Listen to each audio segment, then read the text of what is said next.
Good afternoon, everybody. Welcome to today's program.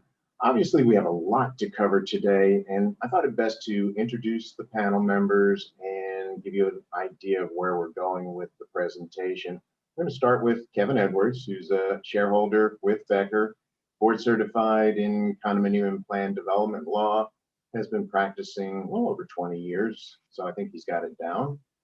He's going to be talking about condominiums and common elements and some of the issues relating to the property itself. Then we're going to go to Steve Minardi, who is the principal and founder of Delta Engineering and Inspection. It didn't quite fit underneath there, but they do all of that. Steve has been licensed engineer in Florida for about 22 years, a little over that. And then we go to Sanjay Kurian, who is an attorney with Becker, shareholder, board certified in construction law.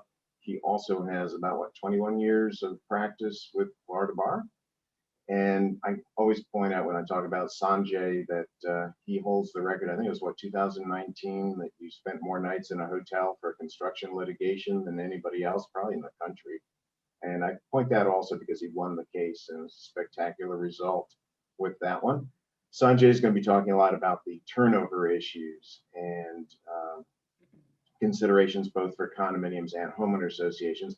Today's presentation is going to focus mostly on condominiums, but when we point out the differences with homeowner associations, it kind of drives the point home for both of you.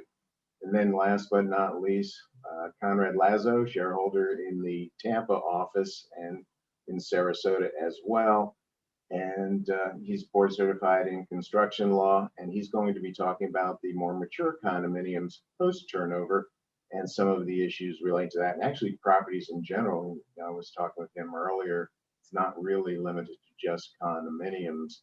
I want to thank CAI West Florida chapter for their co-presenting today and getting this going. For those of you who are not oriented to where that is, that's Sarasota, Manatee, and DeSoto counties. They have the distinction of being the largest chapter in Florida. So we're happy to partner with them today for the presentation. With that, let's go right to Kevin. Good afternoon, Kevin. Good afternoon, everybody. Thank you, Steve. And I have been practicing well over 20 years, almost 30 as a matter of fact, but I'll take 20, it makes me younger. So first thing I want to thank everybody for joining us today. I hope you all can hear us. If not, do something, chat or send a wave or something so that we can get that straightened out. Hopefully that's not the case, that everybody can hear and see us okay. And I did know that we had probably about 500 or more people that were registered, and I don't think there's that many here right now, so maybe they'll join us in a little bit. But in any event, I wanted to start with the concept of the board of directors. Okay, you're all here representing either as managers or board members, condos and homeowners associations. But the first thing that's important to understand is that you're all elected or appointed as directors to make decisions for the corporation. That's the condo or homeowners association. Okay, and when you're making those decisions, you have to make those decisions in the best interest of all of your owners, all of the unit owners, all of the homeowners. In other words, you've got a fiduciary responsibility, is what we call it, to make those decisions for the best interests of all of the membership. Okay, not just what you as a director feel individually is better for you or the other directors. You make those decisions for what is best, what you feel is best for the entire community, the entire membership. Okay, and when you're elected as a director, you have certain duties and responsibilities that go with that responsibility, your fiduciary duties. And one of the first and foremost responsibilities as a director that you have is that you've got to make sure to maintain, repair, and replace all of the common elements and common areas in a safe condition, okay, good condition and repair. And when we talk about common elements, which is a term that we use in the condominium context, and common areas, which is a term we use in the homeowners association context, but they're all pretty much the same thing. They're by definition, they're all these areas. Common elements or common areas are those areas that are not within the unit boundary or your home. Okay, and the board has a responsibility to maintain, repair, and replace all of the common elements. Now, typical common elements in a condominium context are the exterior of your building, the roof, okay, the parking lots. Those are common elements. Clubhouse, if you have a clubhouse. Common elements are for the use and enjoyment of everybody. All of your owners are able to use and enjoy the general common elements.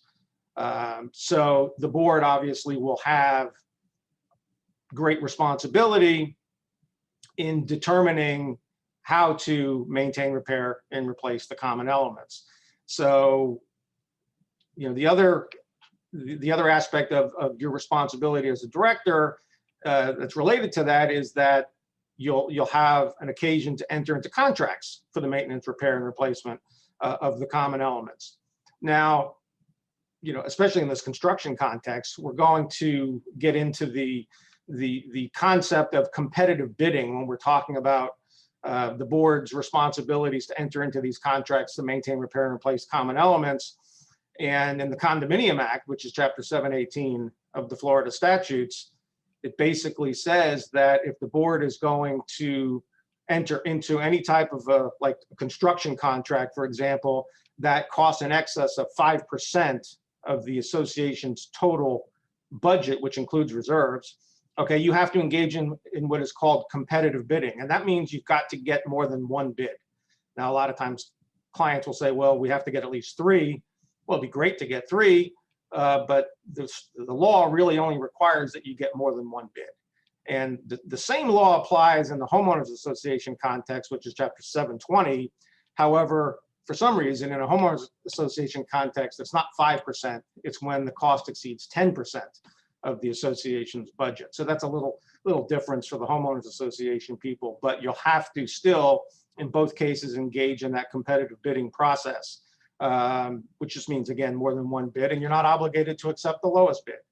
Okay, you just have to have more than one bid. Now, there are some exceptions to the competitive bids in both condos and HOAs, and you're not obligated to engage in competitive bidding when you're entering into or seeking contracts with any of your employees or with your attorney or an accountant, engineers. If the board wants to hire an engineer, that's not subject to the competitive bidding requirements, or your managers, that's not subject to the competitive bidding requirements, as well as architects and landscape architects, which are, again, not subject to the competitive bidding requirements. But other contractors in construction related issues, most likely you'll have to, if the cost exceeds 5% in condos, 10% in HOAs, you're going to have to engage in competitive bidding.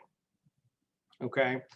Now, related to that, the board also has to make sure it uniformly collects all of its assessments and enforces the governing documents.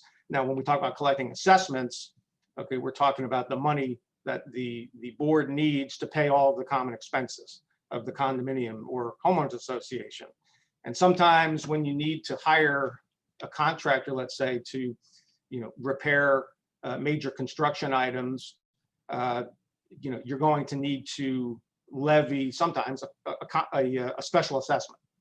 Okay, if you don't have the money set aside, you'll have to levy a special assessment. So, you know, that will perhaps come into consideration when you're looking at hiring a contractor or having your owners pay the money necessary to do so if it's not already available in your general fund.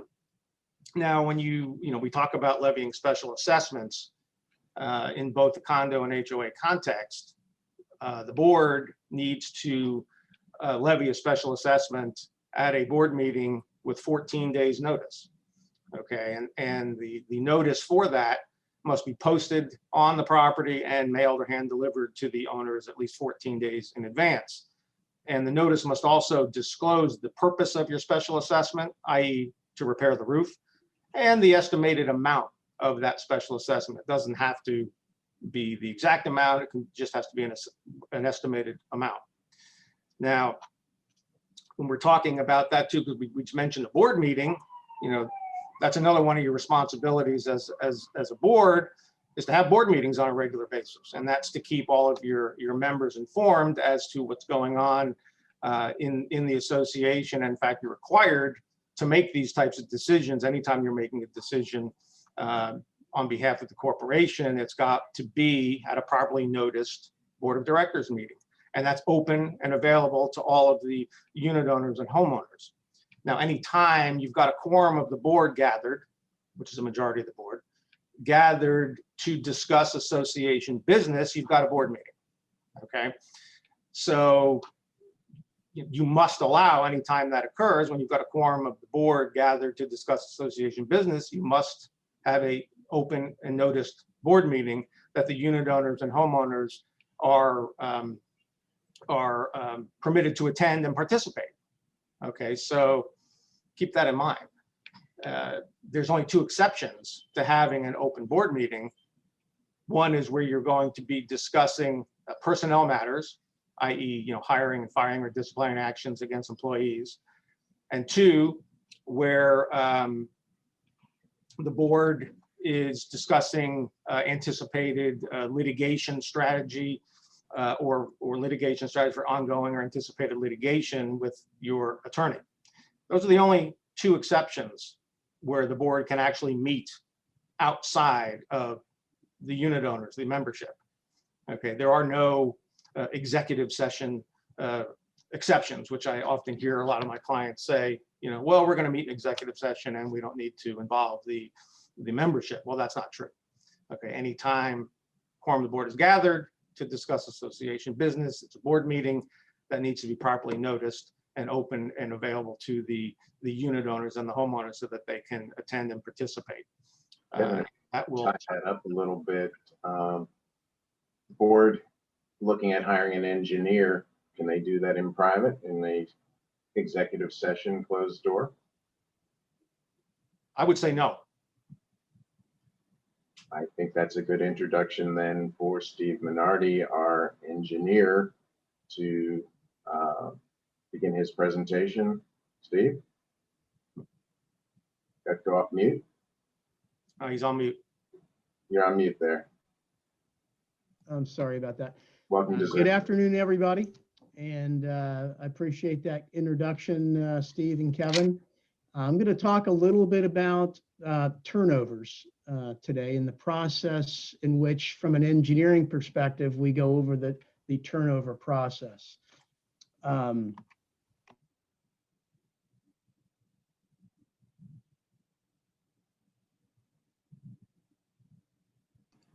Went back on mute there.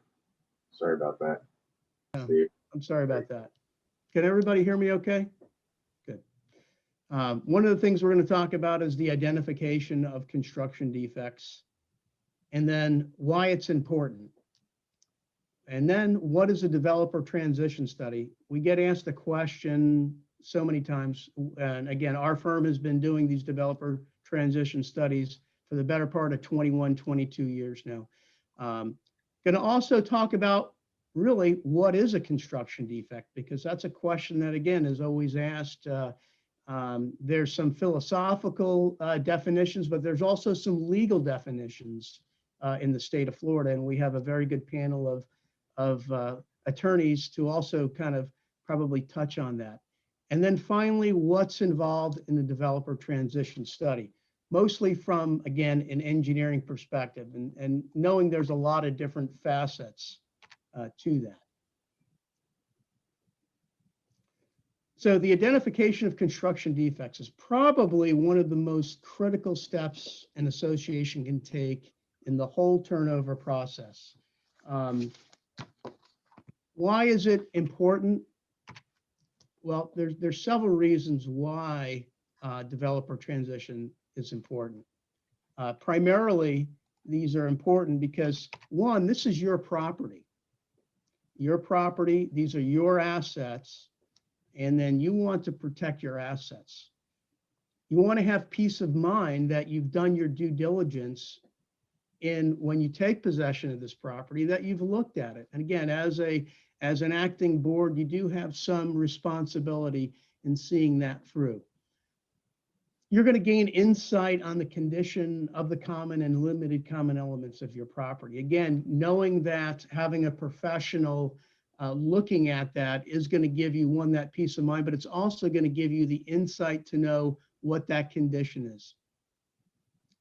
The other thing I mentioned also was, again, for the protection of your own assets. Again, when you're going through this turnover process, once that turnover process is complete, that's your property. You may not have recourse. And again, our panel of attorneys will probably explain to you that process and the limitations that you have as far as a time frame. Because if, again, the construction defects are not clearly identified, the association may incur the cost to correct these deficiencies. And sometimes, and I should say many times, you know, these deficiencies could be anywhere from maybe a few $1,000s to multi-million dollars, depending on certainly the property size, but the severity of the defects. Certainly, and our firm, and I know Becker's firm, has been involved in litigation where they're in the tens of millions of dollars. So that's why it's super critical and very important to make those identifications. So it is very important. So what is the mechanism in which these defects are identified? When you're hiring a licensed engineer or an architect, this basically is an assessment of these common elements of the building, again, prepared by an engineer architect with the intent to reasonably identify and describe construction defects. Now, I wish, but I don't have X-ray vision, and I'm sure a lot of my colleagues do not as well. So, you know, that's where the reasonable identification and description of defects come in. It is also part of the statute in which we're required to, or I should say the identification does need to be reasonable, and they do need to be identified with some clarity. So in other words, it's not acceptable, and again, if this was going forward in litigation, or if I was on the other side of a contractor, years ago, engineers or consultants might say, the roof is done incorrectly. Well, that's no longer acceptable, or it's my opinion that the roof was put on wrong. You know, that's not going to get anybody very far, nor is it acceptable to provide that kind of description when you're describing some defects. So we get asked often, what, you know, is a construction defect? So a construction defect could be defective material and products. So an example might be a product failure, could be a window failure. Now I'm talking about the window itself, or it could be a fire pump. A defective material could be, for an example, a defective shingle or a defective tile. Anything that is material is fair game and considered really a defect that would be considered a construction defect. Certainly violations of applicable building codes. And in Florida, we have the Florida Building Code. What's critical is when we're looking at these for defects, and right now we did have a code change come January 1. We were working and operating in Florida under the 2017 Florida Building Code. We're now under the 2020 Florida Building Code. But the codes are applicable at the time of construction. So if this building was permitted, let's say, under the 17 code, well, then that would be the standard by which we would have to look and see if there was violations.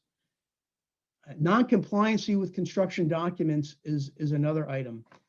An architect, design engineer puts these plans and specs together. They go through painstaking analysis to do that.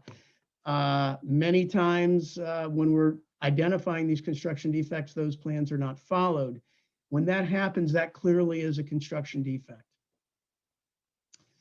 Now we get into maybe on the design professional side is failures to meet professional standards of care.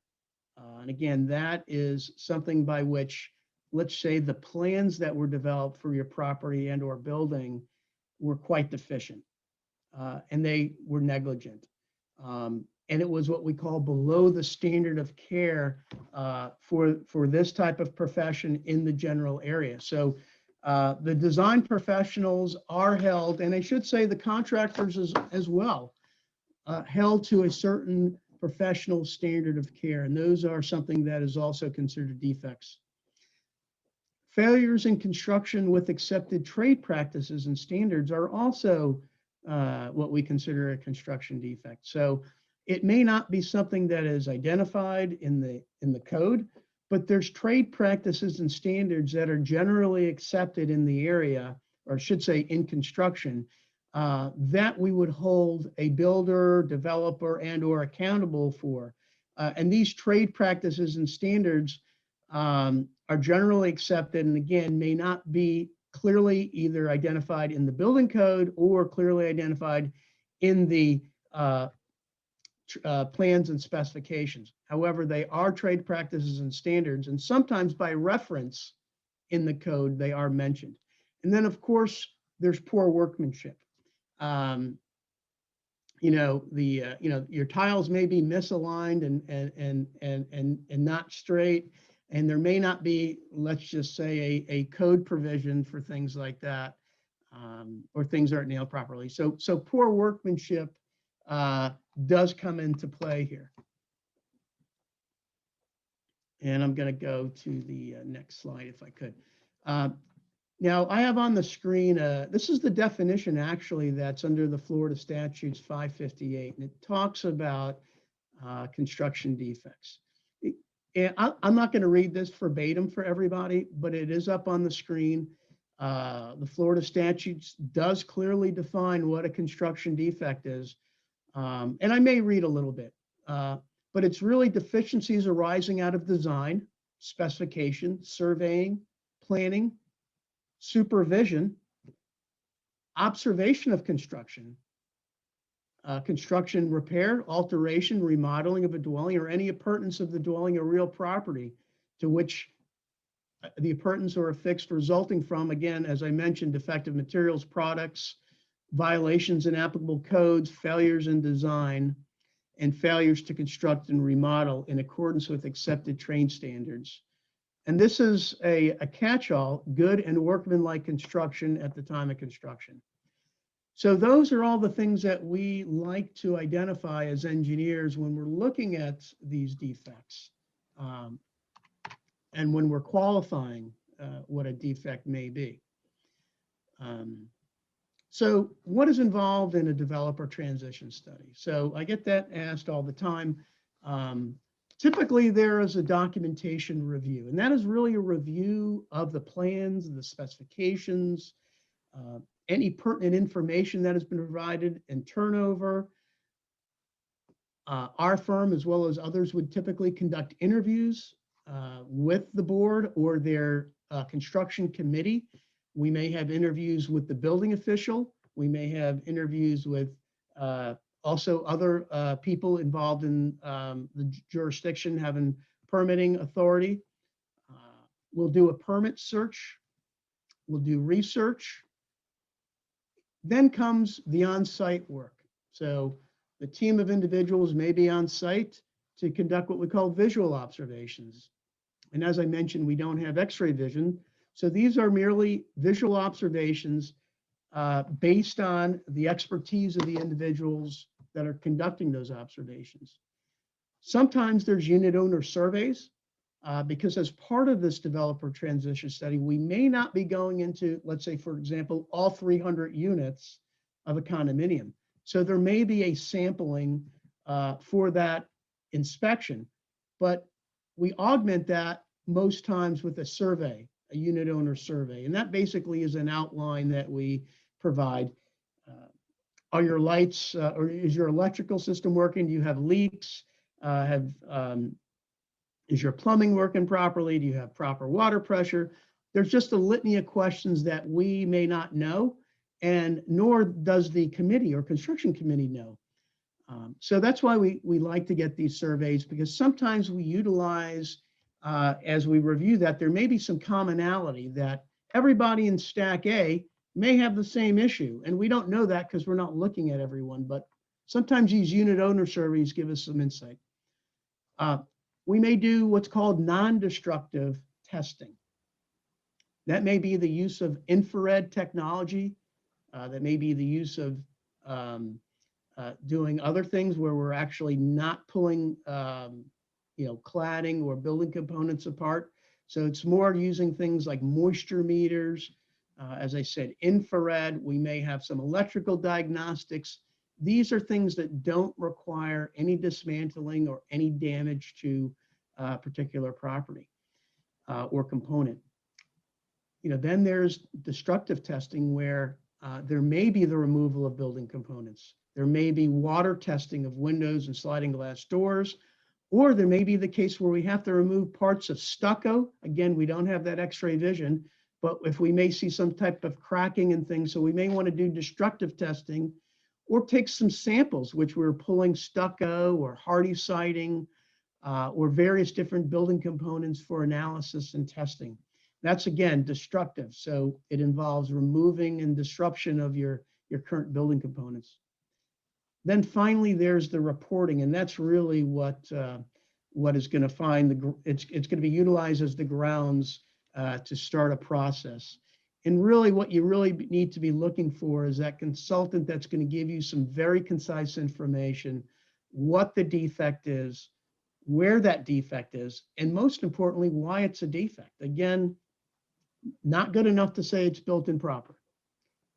We want to cite the code by reference. We want to take a picture. We want to anecdotally note, again, why is it a construction defect?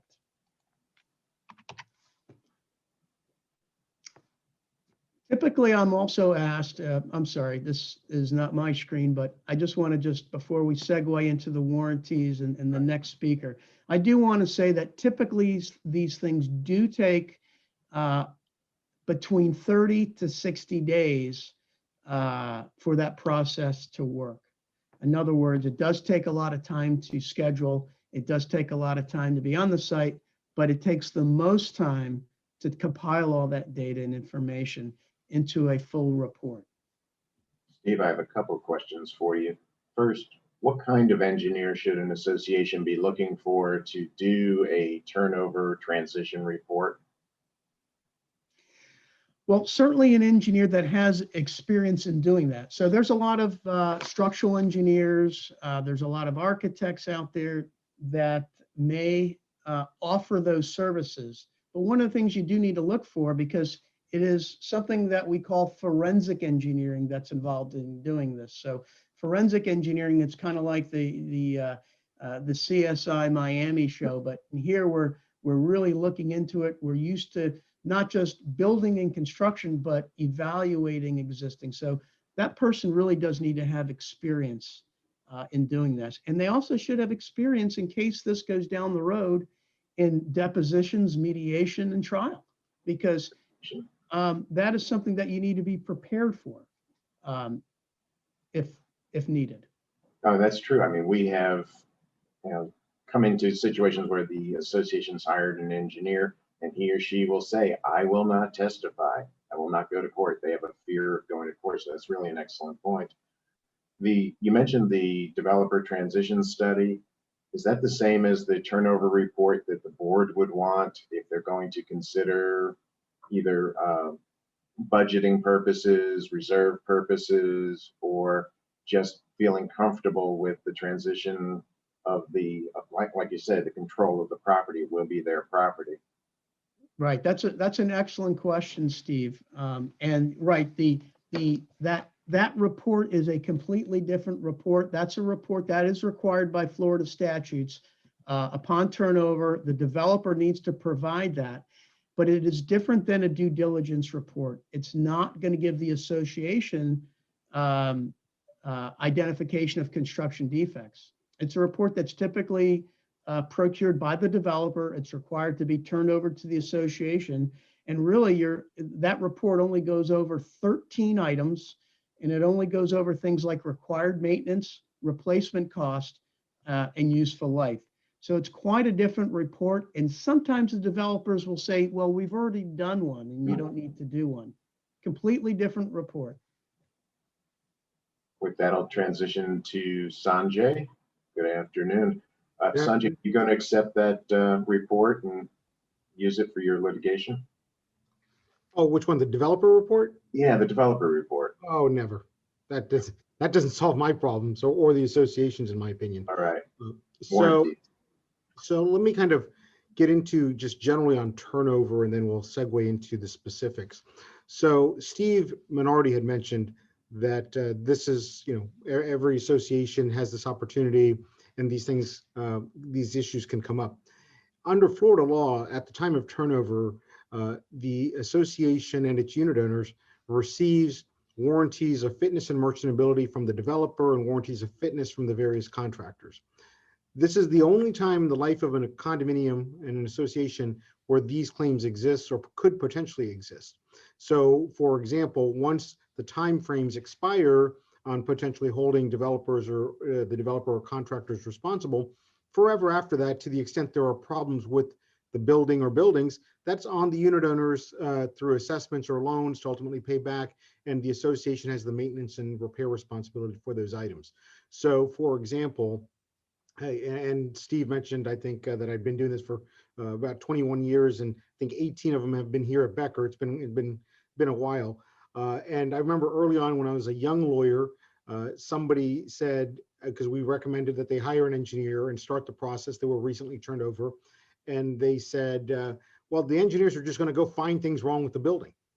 And it was kind of my take on that was, well, do you not go to the doctor because you don't want to know?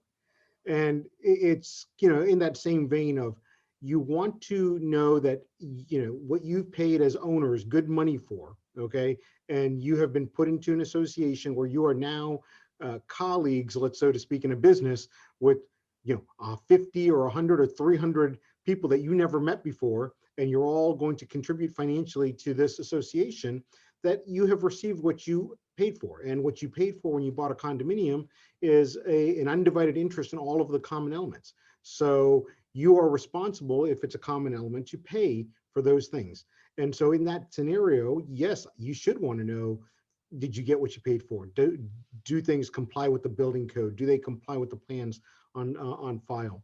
So, there's a question, I think Nancy, and I want to give her credit here, Nancy Weber asked the question, what point should you hire a professional engineer to determine if you need to undertake a concrete restoration? That's very specific to concrete restoration, but it's after turnover. I suggest hiring an engineer as soon as you can. And usually the buildings need a couple of heating and cooling cycles. And typically from the time that the building has been completed, there's been a couple of years before it turns over. And a very good forensic engineer that's done this a number of times can go out and they'll look at the drawings and they'll look at the building and they'll identify potential issues, and what you'll also get from as a board member is that the board and the management become aware of the used experience of the buildings. You will be getting reports from your owners of leaks, if there are any, of water intrusion sources, of other things that are potentially problematic. Now, they may not all be defects, but they should be logged, they should be documented, they should be turned over to your engineer and undertake that analysis. And with specifics to concrete restoration, the things I always look for as a lawyer are, do we have rust spots on the back of the building, on the lanai? Do we have spalling, cracking on the lanai or balconies? And those are things that any experienced engineer that's done this before will be able to address and identify, and that should happen sooner than later. So let's jump specifically into the warranties. And I mentioned this is the one time that as an association you can pursue these claims. Under section 718.203, there are numerous warranties that are described in that statute. This statute applies to condominium associations, and those warranties inure to the benefit of the association and the unit owners. There's not a similar statute in chapter 720 for your HOAs, or this is a condo specific statute and it protects the condo associations. If you're in an HOA, you'll have to go about pursuing any defect claims somewhat differently. But with regard to the condos, that the developers provide a warranty of fitness and merchantability, and this is a statute. The statute came into effect actually after the case law, The case law came in about 50 years ago. The statute happened about 4 years after that. And that statute's not changed pretty much for the last 45 years as it pertains to the developers. There's a warranty of fitness and merchantability. It means that it complies with the building codes, the plans and specs on file with the building department, and other protections for the owners. So it's pretty broad. It also guarantees to some extent the design that the developers give to the contractors. There's a difference between the developers and the contractors. Contractors under 718-203 is a different subsection, and they provide a warranty of fitness for purpose for the work they performed. And the reason for that is that under the law, contractors can't be held responsible for the design. They didn't design it typically. They built what was given to them to design or given to them that was already approved by the developer or the architect. So the contractors are fit for or provide that warranty of fitness for purpose. But generally my position is, and the biggest issues that get these types of claims going are water intrusion issues, leaky roofs, leaky stucco, or concrete restoration. That's another one. And those types of, I think increasingly we've seen some post-tension cable issues that have come up where there are things that give you an idea that something is wrong with the building. And in that context, I would always say, let's get it investigated and let's see what there is. With regard to these warranties, now the warranties go for different time frames. The developer warranty is 5 years from completion or CO, but no more than, or 3 years after turnover, but no more than 5 years after CO. So, you know, there is a variety of dates. You probably need to work with legal counsel to establish the dates. The warranty is a different animal than the statute of limitations. Okay. Sometimes what I get the argument from the defense is, okay, hey, you know, it's 3 years from the, it's more than 3 years from turnover, and therefore the warranty's over, you have no claims. Okay. Because under the theory, it's like a car warranty. I get a 3-year 36 and a 36,001 mile, I'm out of luck. Okay. And that's not how Florida law works for condominium associations or construction defects in general. The construction defect claim is going to be, you have 4 years from turnover in a condo. Under a condo, there's a statute, section 718.124, that tolls or holds off all statutes of limitations until turnover. If you're in an HOA, you don't have that benefit. So you need to once again talk to your counsel and make sure when those clocks start running. But generally in construction defects, it's going to be 4 years from turnover for condos, or 4 years from when the defect was discovered or should have been discovered with the exercise of reasonable diligence. And what does that mean? Well, sometimes I get clients that say, well, the roofs have been leaking for 5 years. Okay, that's bad. That's bad. Okay, now you tell me the roofs have been leaking for 3 years, we got a chance, because what the courts are going to say is, you know, and there's case law that at 4 years, when the roof starts leaking, you get a new building and things are leaking, you should have known there was a problem and you should have started pursuing people for it. Okay, now, so there's 4 years from when you knew or should have known of the problem, but no more than 10 years from CO. And this happens all the time. CO is once again certificate of occupancy for the building, is that once you get to 10 years, you're out of luck. Okay, so that's a hard cutoff. And between 4 and 10, it is what we call latent defects or hidden defects, things that were in the membrane of the roofs and the stucco walls, how it was put together. You couldn't have visually observed it. And Steve Minardi mentioned destructive testing versus visual observation, things that without destructive testing, you couldn't have known. So no more than 10 years from CO. So these dates are very important. And you need to have, you know, if you're within those dates and you got questions about them, certainly talk to your counsel and say, hey, what do we have here? Do we have potential remedies to go after other people, potential people to pursue for those claims? This is the one time you'll have an opportunity. Once you get past 10 years, the association continues to maintain the responsibility to maintain and repair all of those common elements. Okay, but now it's completely on your dime. Okay, so you don't have recourse against any of the potential tortfeasors that would have created the problem. So once you kind of go through this, you have your engineering report, you've gone through this process, you've identified potentially responsible parties. And by the way, sometimes from the legal standpoint, this is it'll make you sweat, because I've had several claims over the years and a couple of very large ones where we filed suit 3 days or 4 days before the statute of repose, the 10-year cutoff expired, and hope we've gotten everybody and all of the right parties in the case. So, you know, these can be very, very significant issues. Now, once you once you've identified them, typically we'll have to go through what's called Chapter 558. And every condo board member I've ever dealt with has heard of Chapter 558 with varying levels of understanding. It's a complicated statute. I'll also put it this way. The lawyers have varying levels of understanding sometimes as to what this means. But to be very clear about it, it is the statute that you are required as an association or any construction defect to proceed through that statute before you can pursue a construction defect claim in court. And so sometimes we talk about dates getting close. My usual resolution, as is most often, I think the best way to do it, which is we're going to file a lawsuit if we're close on time, and then we're going to abate or stay the lawsuit and proceed with Chapter 558, which requires us to give all of the potentially responsible parties notice, an opportunity to inspect, an opportunity to propose a fix. In my experience, it doesn't, I've settled cases through Chapter 558, but it's typically not always settled, or if they settle, it's because I've had clients and opposing parties that really, really wanted to work it out and get it settled. But you're required to go through this. Judges won't let you get all the way to trial without having done this. And so that's very important. And so the Chapter 558 process applies to everybody. Condos, HOAs, commercial buildings, it applies to everybody except for Department of Transportation in the state of Florida. So it is a mandatory requirement. It's pretty complicated to kind of jump through all those hoops, but you do have to jump through those hoops before you can get to the courthouse, so to speak. And I've got a couple minutes left, I think, Steve. And so let me move quickly on condo specific. So we've talked about, I've mentioned just commercial projects or other projects, but condo specific. Condo associations present some very unique issues that don't exist other places in construction claims. Number one, when there's a turnover, okay? And in the turnover process, sometimes I've had developers or contractors ask my clients right before turnover, sign this release, everything's good, okay? Don't sign anything, okay? They can't make you sign it, don't sign it.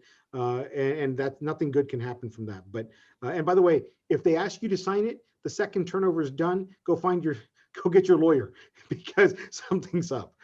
That's my take on that. Number two, preserving confidentiality. So a lot of the things that you'll talk about with counsel and with your engineer can be privileged or confidential and does not have to be disclosed. However, you need to understand what is disclosed, what you have to disclose and what you can't disclose, because as a condominium association, and I mentioned before, you bought a condominium and now you're in a business with 300 of your closest previously unknown friends. And what happens is that you want as a condo board member to disclose things from a political standpoint, to provide information. Nobody wants to not give information. You want to give information, but you straddle that line of providing too much information as well. That could create problems. And so you got to make sure that preserving confidentiality. The other thing is obligation to disclose. Johnson v. Davis.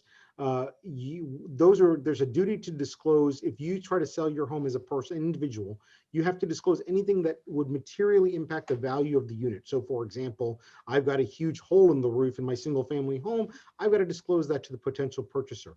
Condominiums are a little more complicated, but that disclosure still applies to the unit owners. However, in the condo association context, you as the association do not have an obligation to disclose anything to potential purchasers, but you may have obligations to disclose to your current owners who then have to pass things through. So you have to be careful about that. Check with counsel as to whether a specific disclosure is required above and beyond. If you're in litigation, there is a disclosure that's required under your FAQ, so be careful of that.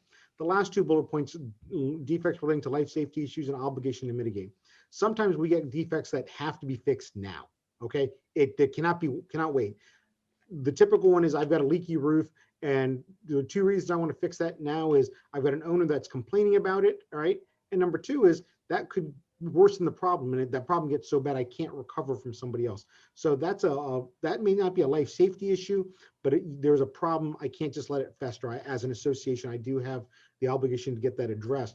In the life safety context, that typically is what is a fire issue or smoke issue relating to, I've had one where there were tenant separations between units that were not properly done, and those needed to be addressed promptly because that's a life safety issue, and the engineer put us on notice, hey, these have to be addressed now. You cannot wait for a resolution of the lawsuit. So there was an obligation to mitigate in that circumstance. So those are things that require immediate issue, and that's a lot. And I know I went pretty fast, so I'm going to turn it over to Steve to have Conrad go on to the next step. Yeah, Sanjay, just a question for you. And we see a lot of questions from our attendees relating to the statute of repose, particularly in the HOA context. Again, that's that 10-year number for those who are watching us today. Any strategies for an HOA that is running up against either the 4-year statute of limitations or even the 10-year statute of repose, and they're not yet turned over? Yeah, so I don't think there's not any specific case law on that point. The safest course of action to me is if you've got 10 years from, if you're still within 10 years from completion of the clubhouse or the roadways or something, is to go ahead and bring the claim and say, you know, and argue, hey, we couldn't have brought it before we owned it, right? But now you're gonna have to watch that clock very carefully. But the problem is there's not a case on that. The argument you're basically making to the court is one that's of equity, that it's just not fundamentally fair in an HOA context to not allow these claims to, you know, to move forward, and to have a developer basically, you know, hand you a clubhouse that immediately needs a, you know, $100,000 roof replacement, for example. Those, you know, but that's the argument. And I see a question here just about section of the code. It's 95.113C. All of your construction statutes of limitations and repose are in there. So once again, that's 95.113C. And you know, good luck, you know, but like I said, in the HOA context, this doesn't come up. Thanks, Sanjay. Moving to the mature property, we're going to my partner, Conrad Lazo. And Conrad and I got to tell you, we've known each other since the 1980s. We first met in a construction lawsuit, so it's appropriate kind of to bring it up. I was representing the homeowner association. I think, Conrad, you had the developer at that point. I did. Yeah. So with that, we welcome you to this afternoon's presentation, Conrad. Thank you. Hello, everyone. I'm going to, like Steve says, I'm going to be covering construction issues that come up after turnover. So 558's been done. They've done all the analysis. So now you're running the building and you're finding things. And so what I'm going to do is cover some of the things that you need to know. I've gone through some of your questions, and I hope I'm going to answer some of the questions along the way. The first question, obviously the most popular question I get all the time, is when do I need to get a contractor and how do I find one? Well, I think the answer to that starts and ends in the same place, and that's called licensure. You want to contract with somebody who has a license. Why? Because Florida's general contractor's license is probably one of the most difficult in the United States. It used to be considered as difficult as the CPA license. It is a difficult test, and it proves the proficiency of the people who are going to work for you. But there's another reason why you need to get a licensed contractor, because most of the times the work that you do requires a license. If you don't have somebody working for you that has a license, you're going to get cited. Licensing comes in 2 stages, comes at the state level as well as the local level. I'm going to cover some of the local things first. For those of you that live in Pinellas County, you might actually have quite an appreciation for this matter, because Pinellas County is one of those counties, as are many others, that has engaged in the practice of establishing a license requirement for just about everything. And I mean, I've had clients be excited because they were painting their sidewalks. I mean, the most obscure things require a license under some of these local licensing statutes. Most of these licensing statutes are nothing more than a money grab to get money from the permitting aspects. But the other aspect of licensing comes at the state level, which is less chaotic. And that's through Chapter 489 that establishes what licenses are required for the various scopes of work. In there, you not only have the contractors listed in their various tiers, but you also have the specialty licenses. Those specialty licenses are licenses for electrical work, plumbing work, for roofing work. Now you ask yourself, how do I know if somebody's properly licensed? Well, the Department of Business and Professional Regulation, or DBPR as we affectionately call them, has a licensing portal, an online site that you can go to, put the name of the company, and find out if they're licensed. Now, licensing occurs at the individual level. An individual is the one that carries the license, but an individual qualifies a company. So if you look in the portal and you see a company, and they say they're in the construction business, that per se is not a license like a general contractor's license. You need to find someone who has a CGC or CCC or one of those other acronyms that establish them as a Florida licensed contractor that has qualified the company. So that's the first thing you do. You go there and you look. That website is also very informative. It also has things, for instance, if there have been grievances against the contractor, they'll be listed there and you can see what happened. Now, don't be fooled by contractors that come to you and say, well, I'm not licensed at the state level, but I have a cousin Vinny who's a licensed contractor who's going to overlook your work. Well, cousin Vinny is not going to make that company a licensed company. And by all means, that is an unlicensed entity. Do not fall for those tricks. Now, when else should you select a contractor? When you have life safety issues. As Sanjay has indicated, life safety issues are things that you should not take lightly and you should act diligently on. Do not rely on your maintenance personnel to handle life safety issues. If they're an employee of yours, they are limited in their liability and you are limited in what you can take. And so you want somebody who is deep pocket and specifically somebody who has insurance. Additionally, having a licensed contractor gives you the confidence that you have an expert in the field. And you need that because, remember, you're trying to find some reliable source to tell you what to do. And hiring of a licensed contractor provides you that safe haven. Now, how do you find a contractor? Well, it needs to be somebody who it's a known entity. Find somebody who's been around for a while. Typically, I try to persuade my clients to not contract with companies that are newly established. Find somebody that has a reputation and a reputation to protect. But most importantly, find somebody who is financially deep. Remember, at the end of the day, if the contractor fell short, you're going to go after that contractor.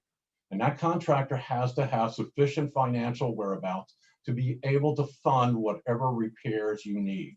So you can go do financial searches through Dun & Bradstreet and other financial institutions. Oftentimes you may not find that for the smaller companies, but you should do your due diligence and make sure you're hiring a financially sufficient company. Now, never discard the fact that your colleagues probably are a wealth of knowledge as to local contractors. Talk to them, talk to other associations, other property managers. I can tell you for a fact, because I was a former contractor, not every contractor is suited to do association work. The companies I worked for were companies that did big projects, and they just wanted everybody to get out of their way so that they can achieve production. That's not the type of contractor you need in an association setting. You need someone that has some patience, that can hold your hand and walk you through the process and explain what they're doing. So go with somebody that has a track record. Now let's shift over to the contracts themselves. I'm going to give you two absolute no's to start off. First of all, don't engage in verbal contracts. Yes, in Florida, verbal contracts are enforceable. The question becomes, what did you contract for? Was there a meeting of the mind? Those are the issues that you get when you have a verbal contract. You don't want to be there. The second no-no is never sign the contractor's contract. I've written more contractors' contracts than I can count. And I can tell you there are like a third of the size of the contracts that I write for my association clients. Why? Because all contractors care about is getting paid and whether they can submit a change order for additional money. You need a contract that's going to protect your interests. So you need a contract that's written specifically for your work, your property, and your needs. Now, where do you get contracts? Well, there's a number of trade organizations out there that produce standard form contracts. And by no means am I saying to sign a standard form contract because no contract fits everyone's needs. Every contract has to be adjusted and written specifically for your needs. Now, the Associated General Contractors has their own form contracts. The engineers have them. The one that I use and the one that I find most popular around here are the standard form contracts from the American Institute of Architects, or affectionately known as AIA. The AIA produces a number of series of contracts for everything from cost plus contracts to stipulated sum to what have you. The nice thing about the AIA contracts is they basically every year, they include all the citings of all the cases that cited to their contracts in a book that's like this. And it's the American Institute of Architects CITOR. It takes every provision in the AIA standard form, including derivations thereof by state, and tells you how those provisions were treated in the various states. It is a very useful contract. Of all of the contracts, even though all these trade contracts are written in favor of who they represent, the AIA tends to be the more middle of the road. Now let's talk about some contract provisions, and hopefully I'll answer some questions that were posed. I can't start discussing contract provisions without discussing insurance. Insurance is probably one of your most important provisions in there. And let me just say, just having insurance is not good enough. And also the other cliche, never trust what they give you in a certificate of insurance, because a certificate of insurance is not reliable. You need the policy. But what else do you need? There was a question posed about what happens when my contractor damages something and refuses to submit an insurance claim. Well, that's what we call additional insured status, is what you would need in that situation. An additional insured status in your contractor's policy gives you a direct right of action against that policy, and it allows you to do things that would not otherwise be allowed. You also want provisions in there that indicates that your contractor's insurance is essentially primary and does not look for contributions from yours. After all, if your contractor messed something up, it's your contractor's insurance policy that should pay, not yours. The other thing is your limits of liability. Do not accept the limits of liability of your contractor as being that's all. Talk to your insurance professional to figure out what your risks are. Your limits of liability and your policies and the contractor's policies should be commensurate with the risk that that contractor took on your project. Let's talk about another provision, indemnification. Indemnification is the act of essentially holding someone harmless for the damages that you may have occurred.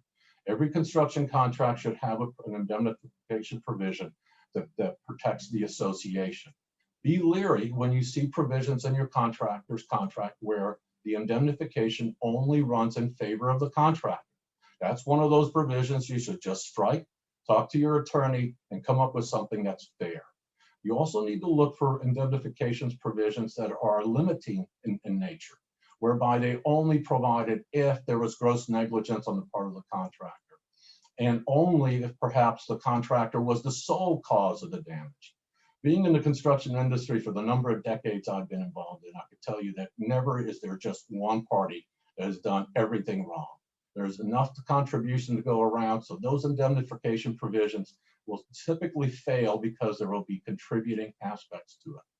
Now, another one that I've seen come up a lot nowadays are deposits, and some of these deposits will shock your conscience. I've seen deposit demands of $50,000, $100,000 just to start a project before the contractor even puts the first equipment on your property. Do not fall for that. That causes a number of problems, including lien problems.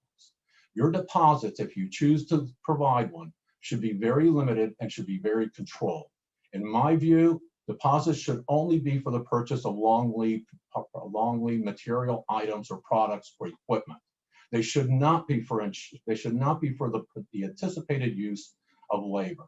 There is an issue of liens and waivers and things like that that go into protecting the association. You do not get that when you just give them a blanket deposit. So never give large deposits without some element of control. The next thing is delay clauses.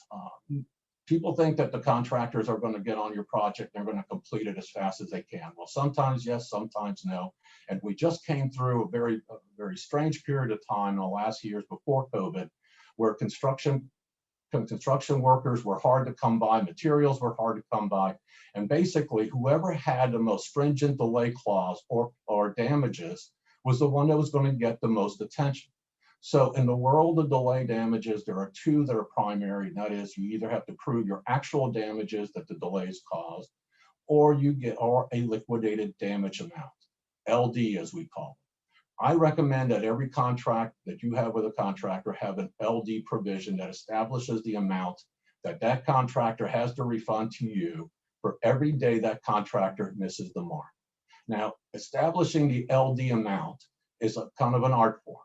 You don't want it so high that you scare away your contractors, but you want it high enough so that in the priority of your contractor's mind, you are first. So you have to establish a number that puts you ahead of all the others.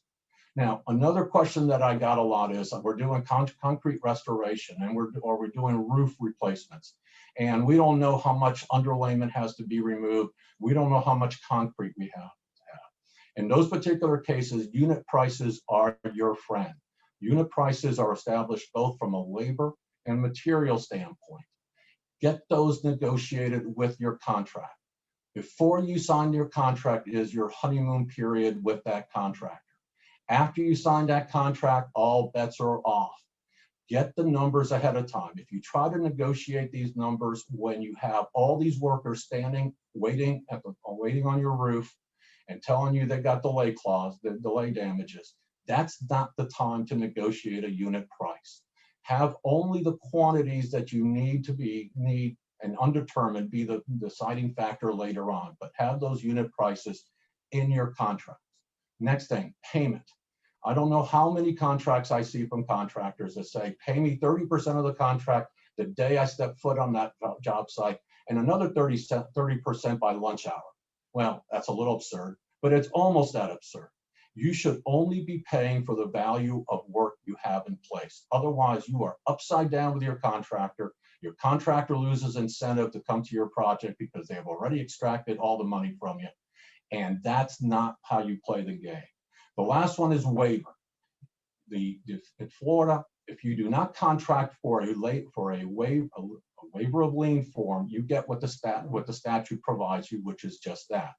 Have your construction attorney prepare a waiver form that not only is a waiver of lien, but a waiver of claims through the effective date by which you give that payment in exchange for that waiver.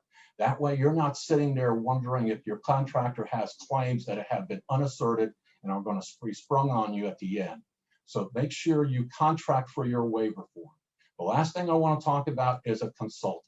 Oftentimes I get clients that are doing re-roofing jobs and don't have a consultant. I think that's a mistake. The consultants speak the language of the contractor. The consultants know the job and the work of the contractor. They are your eyes and ears, and more importantly, they know the lingo, they know the technology. They're there to protect you.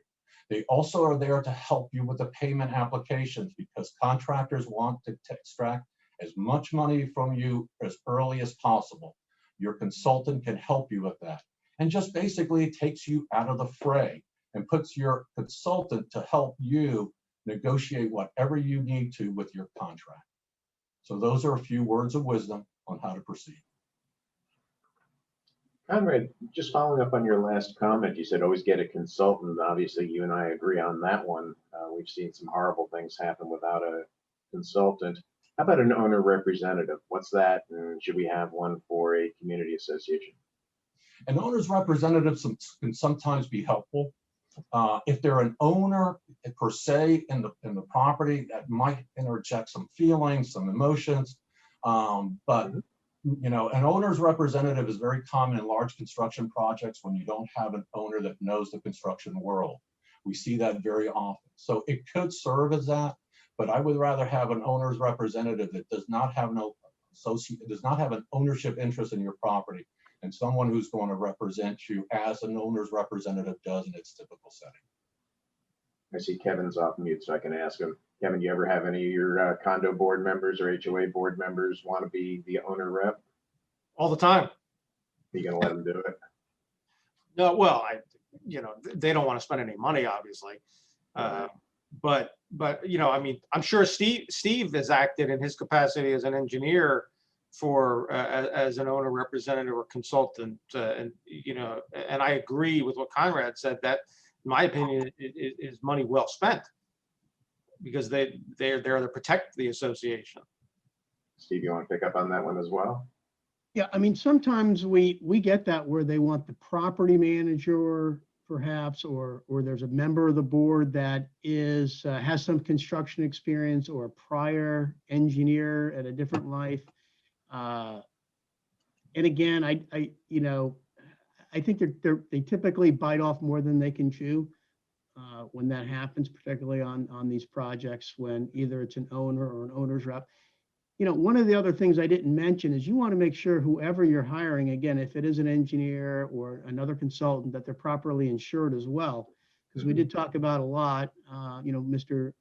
Conrad Laszlo did talk about the requirements for the contractor, but the design professional and the quote unquote consultant, which anybody can say I'm a consultant, is you do need to fact check experience and certainly insurance, because we have run into a few claims where they've hired an owner's rep who has construction experience, no insurance, and no liability.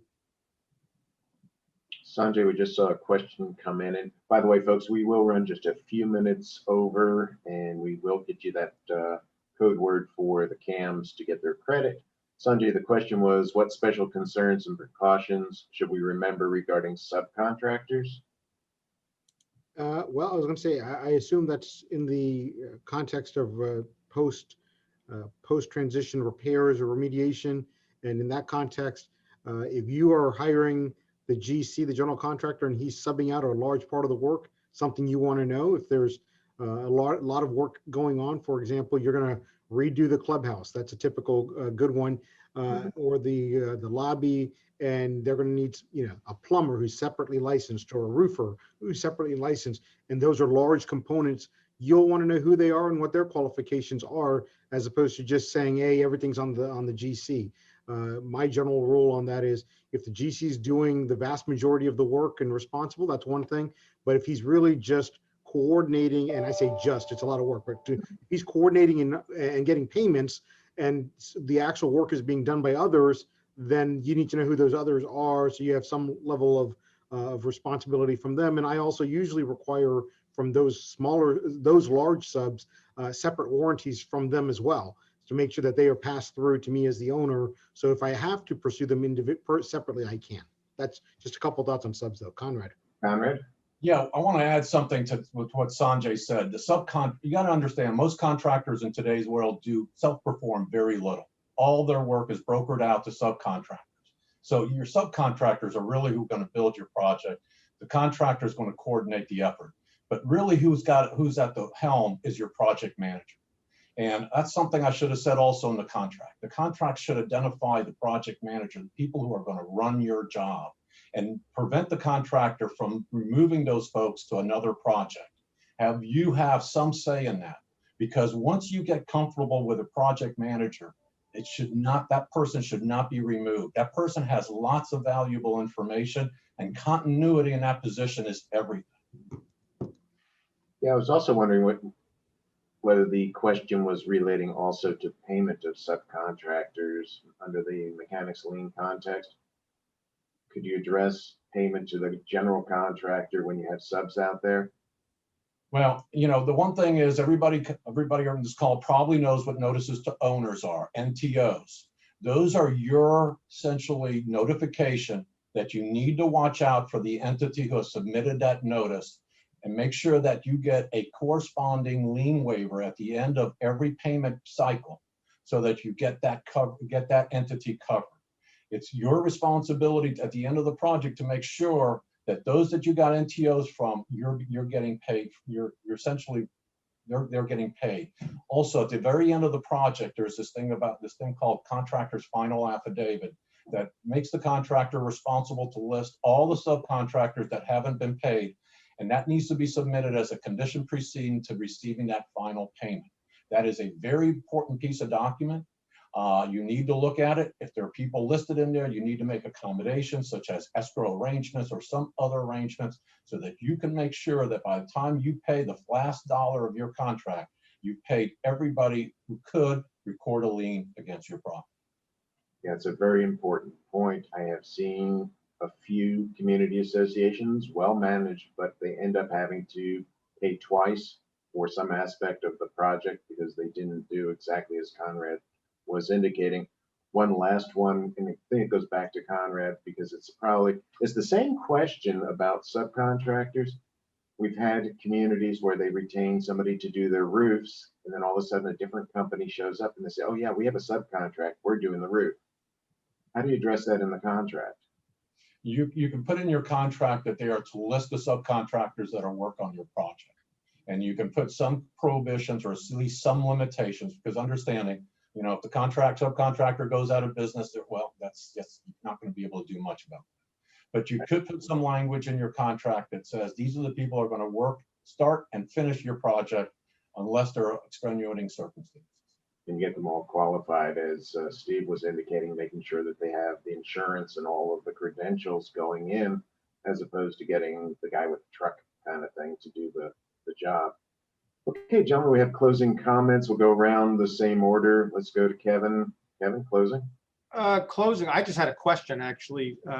Would be interested in some of our construction experts here.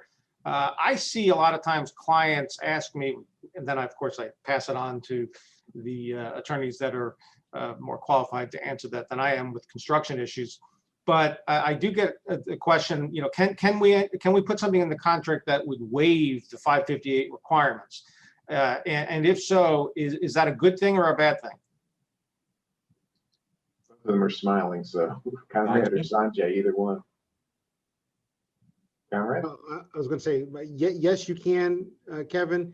And if it's good or bad, depends on your view of Chapter 558 from the association standpoint. I usually try to take it out. I've had contractors that have agreed to take it out because they just don't want to deal with it. But I have a lot of contractors that want it in there because what they don't want is they don't want the associations to go off and file lawsuits without having to at least go through that process. So you can opt out of it, but it's not always easy in the negotiation to do that. And in my world of where I've represented associations on contracts, there's a lot of issues I die on before that one. And that's just not a die issue for me. Thanks, Kevin. Conrad, did you want to add to that before we go to Steve? Your contractor is your last line of defense when things go wrong in a project. They seem onerous when you first receive them, but they become a godsend when you need them. Absolutely. Steve, closing comments, questions? Yeah, I think, certainly we never want the wolf guarding the hen house. So you need to get the right professionals involved, certainly on any construction project, making sure that you have the right people. It does all start with the contract. I mean, at the end of the day, that's most important. Secondly, a very nice specification and plans to go by, and then, the right oversight are keys to that process, I think. Excellent. Thank you. Yeah. Sanjay. So let me just go back to the original, the transition study. So, and all of that process. So turnover and transition are, it's a big process. To me, it's not easy for people that are not familiar with that process to do it and try to navigate those waters. I know Steve Minardi and his company have done dozens, hundreds of turnovers over the years. Our firm has handled hundreds as well. But a lot of times I get asked questions about costs for all of these things. And I can tell you this, probably the best thing to do is, pick up the phone, send an email. Let's talk about costs. Let's talk about how best we can do it. And maybe we can't do it. But it is, I would never want somebody on the condo side for the owners to get stuck with onerous repairs because they didn't think they could afford to do something. I know legally on our side, we increasingly come up with creative fee arrangements to try to get those claims done because it helps the owners, and kind of the best way to get that done. So just as a heads up, if you have a concern about post-transition, talk to an engineer, talk to your attorney, and see if that's something that they can handle and how they would handle it. But don't think it's simply too big a problem and just walk away from it because your owners will bear that problem downstream. Thank you. Thank you, Sanjay and Conrad. I think I already had my last parting comments. You're done? I'm Good done. enough. Again, I want to thank everybody for joining us today. What you heard, obviously, are general principles, general concepts. Your situation may be different. Don't take this as legal advice and go to court with it, please. But I think it gives you an idea of some of the issues that are lurking out there, best practices, things like that. But there could be things that are unique to your governing documents or things that are unique to your property, such as somebody signing that release that they should not have done. So do speak with your attorney before doing anything. Earlier is certainly better. And with that, I'll turn it back to Laura, who has already posted the code word for the credits for the CAMs. And again, thank you, everybody. And thank you to our panel members, particularly Steve Minardi, Delta Engineering, for your participation today. Thank you. Thank you.